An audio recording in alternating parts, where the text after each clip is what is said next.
Ayan na isa kong pusa. Akala siguro na bago siya sa aquarium. Akala niya makakain niya yung isda. O ano ba kaya ang nasa isip niya? Na lumalangoy-langoy. Gusto niyang hawakan. Kaso siyempre glass yan. Ewan ko anong plano niya.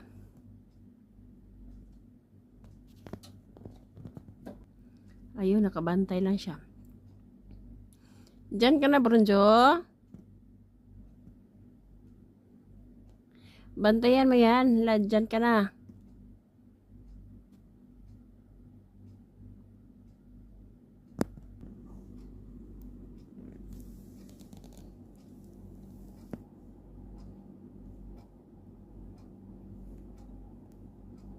Ano ba kaya na masaya siya na nagkita siya sa isdang lumalangoy-langoy. Yung mata din niya, oh.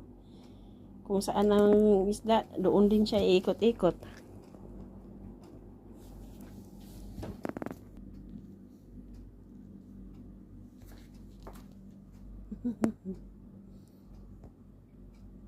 Yung isa naman, cool.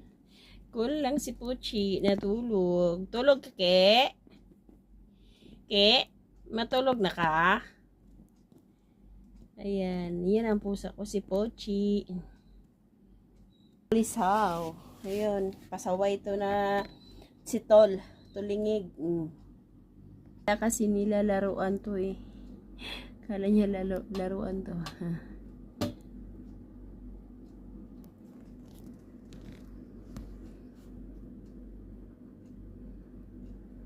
Yan, ang laki-laki ng goldfish.